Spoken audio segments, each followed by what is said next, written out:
Welcome to the Mega Mad Podcast. Here we'll explore the mysteries of digital marketing and small business development. Having grown and sold his first online business, Mark now seeks to help other business owners build their own. Hey guys, I'm Mark Grasse, and this is the Mega Mad Podcast. Today I'm going to be talking about SEO. So SEO is a term that a lot of people don't know, and I get asked about a lot. I've been doing SEO efforts for probably the last 15 years or so I have a lot of experience in it, and I want to dispel some of the confusion people have and really encourage you to do it yourself because now, probably since the inception of the internet, it's more important to be good at it than it ever has before, especially with the unpredictability in social media networks. A lot of people, kind of switched from SEO to just worrying about social media for a long time, but now they're starting to find that those networks could be corruptible and ultimately uncontrollable for your business.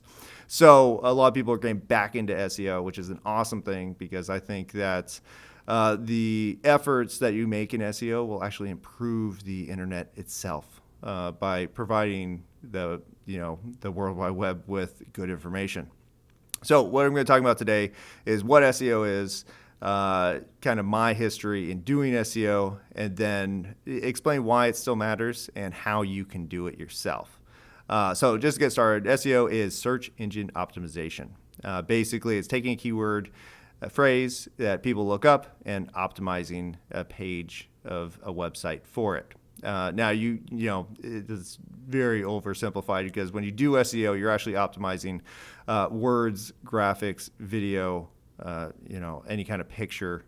Anything you see media-wise on a website can be optimized for a search engine phrase.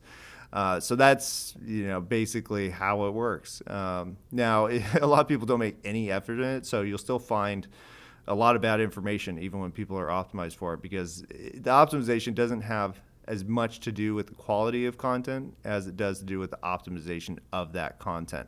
So if you have a crummy page, but it's optimized well and nobody is competing on that keyword term, it's going to rank. And that's just how it goes. Now, just so you know that Google does not release the algorithm for the results. So they don't say, hey, here's how we are ranking the information, here's how to optimize, here's how to do these things. Google does not want people to cheat. They basically are trying to help visitors find the information that they want to find, and they want good information to show up. What happens is if you send people, say for a keyword phrase, to a bad page, then the people will look at the page, say, this isn't what I'm looking for, and they'll bounce off the page. It's called a bounce. And that's a bad result. So Google will look at that and they'll say, oh, crap, well, we sent people somewhere where they didn't want to go. So we should not send people there anymore. So that's why, it's about optimization, but it's also about quality content because Google looks at that. Google looks at a scary amount of information in case you didn't know. They look at what people look up. They look at where they go, they look at how long they stay there, and they look at where they go from where they went. So if you go to a website page and you say, oh, wow, this is great information, let me click in further on this website. And then they go on, say, 5 pages on the website versus just bouncing off after one page, that's a good result. So now Google will look at that information and will send that page more traffic. So I'm getting, kind of deeper into the details of how this stuff works. But, just know that it's not some kind of trick. Originally, when it came out, people were able to hack the system. They would do things like keyword loading, which is just putting the keyword a bunch of times on a page and hiding it. Those pages and those things now get docked. So it's a bad practice. And it's a good thing that they, Google adjusted their algorithm to get rid of cheaters, because what they want to do is help you find information that you want to find. They don't want to control where you go. Actually, they don't care. They just want they want to have an effective product. An effective product means helping you find information that you're looking for. So now in terms of SEO mattering, a lot of people for a long time said, do I even need a website? I have a Facebook page, or I have, a Google business location or a Yelp page. The problem with all of those is that ultimately your presence is controlled by another company. Facebook is the typical one where people say, I have a Facebook page, I don't need a website. I'm good. It's like, okay, well, originally a Facebook page might have been okay because it got organic traffic. You posted, people found it, blah, blah, blah. Now Facebook wanted to make money. So now you have to pay for ads to promote that content. Otherwise, nobody will see it, even if they like your page. So, that was a big dog. And now with all their censorship and their who knows what practices they're doing, you have even less control over what people are seeing. Facebook is deciding what people see off of what you post.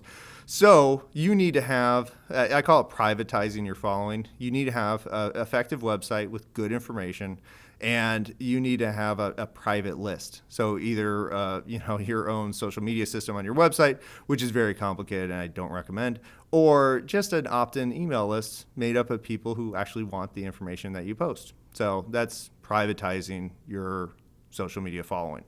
So now with SEO, it matters just so much more because people, as they stop trusting social media networks, they will trust what they find more than they have before. So you need to optimize your website for the keyword terms that could get people to your business and help them find it. Also with the pandemic, which has just elevated digital media into epic levels, you really need to be online and you need to present a face that people want to work with. And so to do that, you don't just have to be found. You have to be attractive. You have to be intuitive in terms of your layout. So that's your user experience or UX or UI, which is user interface. So all these things now matter. But you got to get people there, but you also got to, present a business that people want to work with. So that's in a nutshell what SEO is and why it matters and a little bit of how it works. Now, I'm just specifically to say most people and companies provide blog pages or landing pages, and those are the SEO effort. They optimize a single page or a single post for a certain keyword phrase, and then they optimize the content within that page to gear towards that specific keyword phrase. Now I say keyword phrase instead of keyword because you're not going to rank for one word phrases for the most part, unless it's your business name. But if you say you have a pottery shop and you want to rank for the word pottery, not only would that be super duper difficult, who would you get? Anyone on the planet looking for pottery? Is that what you want? Even if you do e-commerce, you probably have a specific area that you serve, say your country. So you'd want to do, best pottery in the USA. That's a phrase versus a keyword. Now the keyword that you're talking about is still in that phrase, and you could potentially rank for it. If you do a super duper good job, you could rank for the word pottery. But, who cares? You want to rank for, say you're local, say you only serve an area. I'm in Austin, so I would want to do Austin pottery or best Austin pottery. I have tutorials where I actually show you how to find the keyword phrases that people look up. It's actually really simple and free. I'm not going to get into that right now, but it's easy to find the keywords that people are looking up. And then you just have to make content surrounding that. And really, I could tell you that you need to optimize headers. You need to put alt tags on every picture. You need to have a certain amount of words. You have a certain amount of pictures. You want to, embed optimized video, all this kind of stuff. But really, you just trying, we'll probably do it.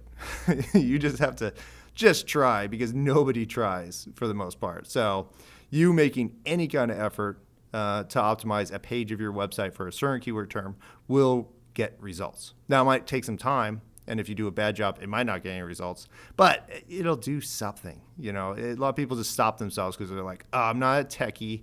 I'm not somebody who does this, so I don't want to even try. And it's like, no. The fact of the matter is that the entire digital marketing industry is so new. Even now, it's been, 20 years? That sounds like a long time, but it's not. It's really recent, especially considering how much things have changed. Remember Flash?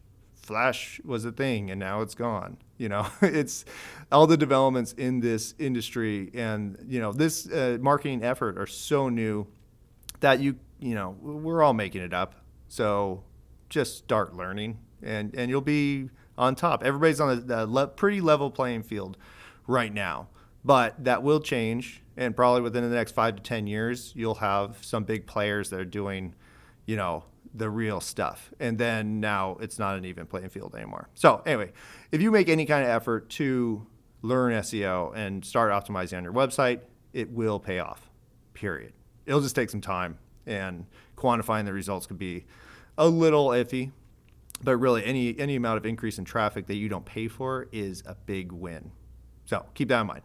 All right, now can anyone do SEO? Yes, anybody can do SEO, but anybody can also make a website. And when people say that to me, because we primarily make websites, I'm like, sure, yeah, you can make a website. Now, some people, if you're into media design, like a photographer or graphic designer or something like that, yeah, you can make a cool looking website using free tools or cheap tools, like Squarespace or Wix. I hate Wix, but you could use Wix or Weebly, even worse. But you could use these kind of cheaper tools to, build a website, and it'll look okay. That's for people who have some kind of design, skills. If you don't have design skills and you've never had design skills, don't try to make your own website. It's super difficult. If you don't have any money at all, yes, go to Wix or go to one of these, make a website, learn, try. There you go. But if you have any kind of money, I always tell people, it's like, I go to a mechanic because, can I change my oil? Yes, I've done it before. Do I want to do it? No, it's messy. I don't necessarily have all the tools I need. It takes time that I don't have. So I go to a professional who does it in 10 minutes and it's done, and I don't think about it. It's worth the money to spend. So, yes, you can make your own website. Should you make your own website? Yeah, maybe not, especially if you're a bigger company. If you're a bigger company and you're still talking to some high school student that took a graphic design course and told them that they could make your website, get real. You wouldn't spend nothing on a brick and mortar store and expect people to be impressed with it. You would hire a designer, spend some money on interior design, get a professional graphic designer to make your signage. You build it out, and your website is the same thing. You make it professional. Get real, and it'll pay off. And so that's the same thing with SEO. Is yes, you could do it, but somebody who does it or has done it a lot can probably do it better. Now, with that said, do you have to spend $10,000 a month on SEO? I don't think so. It's some of the rates I see companies charging, and I'm just astounded. I'm like, dude, they did like 20 hours of work, and essentially the per hour rate for them is like $1,000. And that's too much money. Unless you really want to rank on like 500 super difficult terms, then great. But the other thing is, a lot of these people just worry about getting you the traffic. They don't care about conversions. They don't care about your brand identity. So what happens is you have all these pages that rank, and they're ugly. You click on it, and you this probably happens all the time to you, but it's so common that you don't even realize it. But you click on a page, a website that is ranked number 1, and then you're like, wow, this is a really ugly page. Like, why am I here? But if from somebody who does this, you look at the page, you're like, oh, well, it's a 2,000 word page. They have 50 pictures on it. All the pictures are optimized. They have video. They have, it may look like crap, but they have the content there. And so Google sees and like, oh, wow, this is good words. It's good. Another thing I always tell people is Google doesn't have eyes.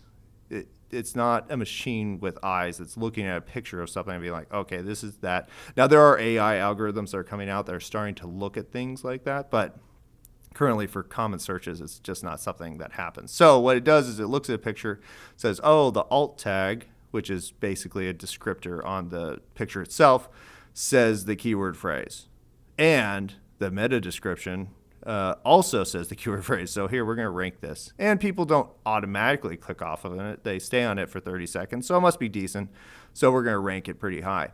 But that's an issue for the business, because the business, they got the traffic, but did it lead to anything? Did it impress anybody? Did it make an impression, a good impression for your brand? Or was it just a page on a Google search? So that's kind of where my company is trying to elevate SEO to a more attractive level. So when you do, okay, we're going to get the traffic, but on top of getting the traffic, we're going to impress the people that get to the page. We're going to say, hey, look at this page. Content's awesome. Pictures are awesome. It's useful information, and there's other connected information to this information. So not only are you going to get people to the page, the people who go there are going to find other useful information that will eventually lead to them converting to a subscriber or a customer or a lead, which is ultimately why you have the website in the first place. Now, to do that, it's not just SEO that you're doing content marketing. And content marketing is an even more abstract concept than SEO. And basically what it is a soft sell for your business. So instead of saying, hey, buy my stuff, you're saying, hey, potential customer that is looking for information that's relevant to my offering, here's some awesome information. And no, you don't have to buy anything. Just check out this awesome info. And then what they see is your banner ad that is directly related to what they're looking for. So, I mean, it sounds like tricky, but really what you're doing is you're becoming the expert in whatever the subject matter is. And now people will trust you. So when you say, hey, you should buy this thing, or I recommend doing this, then they'll be much more likely to do it. So that is my description of SEO, why you should do it, and kind of, our unique take on it. My business is expanding more into the SEO side. So I was trying to look at why do I hate SEO so much? And it wasn't that we hate SEO because we've always done optimization. It was just the offering of it. And it was just these ugly pages that people put together. It's, counterproductive for such a important effort. So we're trying to fix that. So if you're interested in SEO or have questions about it, then go ahead and give us a call, and we'll be happy to explain how it'll work for your business. And we're actually offering a free SEO results. So we'll actually show you 100 terms that your website ranks for, hopefully 100 terms, up to 100 terms that your website ranks for, how much traffic that ranking is potentially getting you, and where you rank within the keyword terms. So if you're interested, let me know, and we'll get that rocking for you. Subscribe to the podcast for more information like this, and we'll be coming out with these every week for this year, so stay tuned.